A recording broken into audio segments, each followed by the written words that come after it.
A lot of people are going to be watching the markets tomorrow as we see what's happened after this drone attack, drone strikes on the world's largest oil plant in Saudi Arabia yesterday. Houthi rebels claiming responsibility for that attack this morning.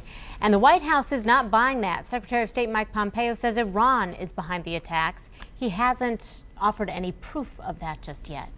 Yesterday, Pompeo tweeted this: Tehran is behind nearly 100 attacks on Saudi Arabia, while Rouhani and Zarif pretend to engage in diplomacy. Iran has now launched an unprecedented attack on the world's energy supply.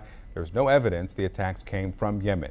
Now, exactly who is responsible, that's unclear. A U.S. source with knowledge of the incident tells CNN that there are signs the attacks came from inside Iraq. And the Wall Street Journal says officials are investigating if cruise missiles were fired from southern Iraq, not Yemen, although no evidence to back either claim has emerged. Saudi Arabia is the world's largest oil exporter. This knocked out half of its oil capacity, which equates to 5% of the daily world supply. And that means we could see a spike in gas prices. We want to sort all of this out with you here. CNN senior international correspondent Nick Paton Walsh with us, as well as CNN White House reporter Sarah Westwood. So let's start at the White House here, Sarah. Has the president responded to Secretary Pompeo's tweet yet? Because there are some lawmakers who are clearly not happy about it. That's right, Victor and Christy. And yesterday, President Trump spoke with Saudi Crown Prince Mohammed bin Salman, and in a statement, the White House said the U.S. strongly condemns the attack on the Saudi oil supplies, and also said that the U.S. remains committed to ensuring global oil markets are stable and well supplied. Energy Secretary Rick Perry also briefed on the incident, said that the U.S. stands ready to use its petroleum reserves to offset any disruptions to the oil markets. Obviously, this could be a major disruption. And Secretary of State Mike Pompeo in that tweet also said that we call on all nations to publicly and unequivocally condemn Iran's attacks, and said that the United States will work with our partners and allies to ensure that energy markets remain well supplied and Iran is held accountable. Now, there's been a mixed reaction from lawmakers about the Trump administration's quickness to point the finger at Iran. Democratic Senator Chris Murphy, for example, calling this a simplification, writing yesterday, "This is such irresponsible simplification, and it's how we get into dumb wars of choice. The Saudis and Houthis are at war. The Saudis attack the Houthis, and the Houthis attack back. Iran is backing the Houthis and has been a backer, but that's not just as simple as equating the Houthis with Iran." But the U.S. is also getting some support from allies of the president, including Republican Senator Tom Cotton, who encouraged the administration to take a hard line against Iran. Of course, the U.S. has been ramping up pressure against Iran, but it remains to be seen what options the president has left. The U.S., Victor and Christie, has already imposed a crippling sanctions regime against Tehran. All right. Nick, I want to go to you next in Tehran there. How is Iran reacting to this?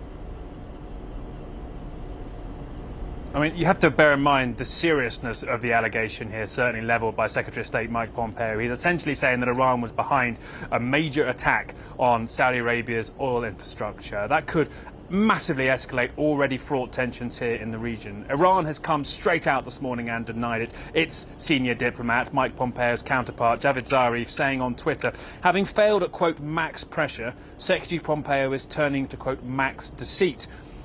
Referring to maximum pressure being the policy the US has been maintaining against Iran since it got out of the nuclear deal hatched by Barack Obama and began reinstalling sanctions. Zarif goes on to say the US and its clients are stuck in Yemen because of the illusion that weapon superiority will lead to military victory. He's referring to how Saudi Arabia, a US ally, and a government in Yemen is fighting the Yemeni Houthi rebels who are accused of launching these drone strikes and accept themselves. They say they took responsibility for launching these 10 drones that they say carried out the attack. He goes on to say, blaming Iran won't end disaster, accepting our April 2015 proposal to end the war and begin talks May. He's referring again to the nuclear deal there. Iran's been saying, look, let's get back to talking, but you have to ease sanctions against Iran first. I've got to point out to the technicalities of these allegations here now. It is a startlingly dangerous moment we're at here in the Middle East, certainly. Saudi Arabia and Iran, long-term adversaries here who've been sparring over the past years.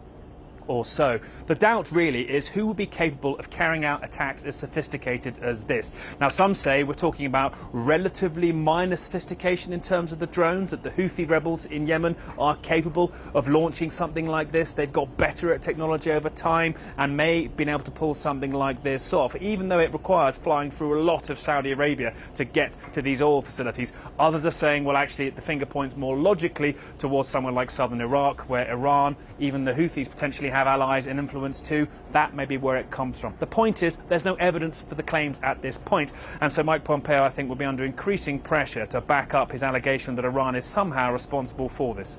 Back to you. Nick Paton Walsh, Sarah Westwood, we appreciate you both so much. Thank you. So listen, it's important to reinforce severity and scale here. Saudi Arabia is the #1 oil exporter in the world. And this is the largest oil processing plant, not only in the country, but in the world as well. And in the discussion of scale, experts say this is in a different league. We also know that the attacks have crippled the Saudi oil production, knocking out 5.7 million barrels of oil a day from the supply chain. That's roughly 60% of the kingdom's daily output. As global markets open on Monday, expect to see a spike in oil and gas prices. So the geopolitical fallout from this is what could be significant as well. Former Ambassador Gary Grappo is with us now. Ambassador, thank you so much for being with us. You served in Saudi Arabia for years. I understand you were there recently. Is this something, what we've seen here the past 16 hours, that was of a real dire concern to you and the people there? I don't think there's any question on the seriousness of these attacks and what they mean. We've seen this conflict now go from what was a regional conflict confined to the southwestern part of the Arabian Peninsula to now a conflict that has really global implications, repercussions, in fact, with the impact that this is going to have on oil markets, as you said, when they open on, tomorrow.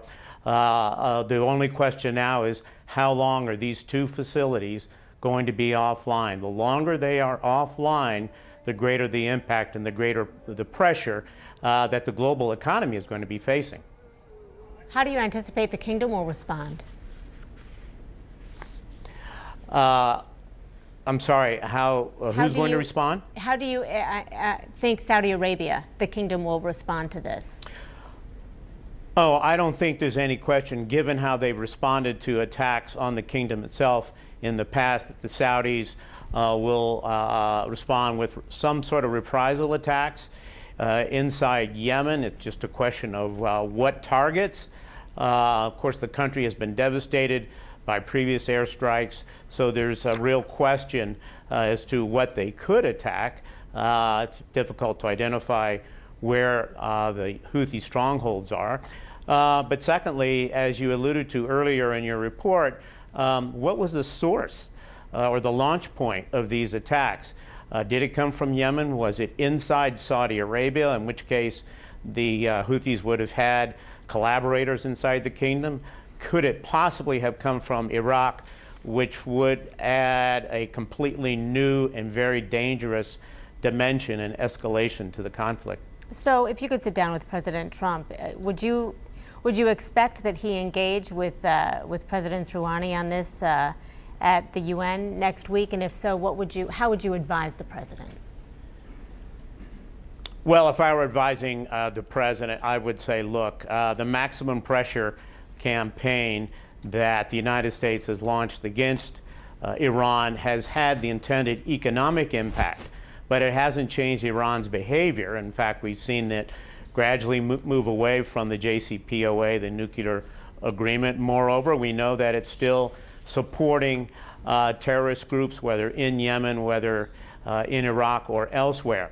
And so we need to see a change in behavior in Iran, and that's only going to happen when we find some way to begin talking to the Iranians. And the president is right to extend this invitation to President Rouhani, and let's start talking and see where we can go with this. But simply maximum pressure without any impact is going to produce the kind of results that we saw yesterday in Saudi Arabia.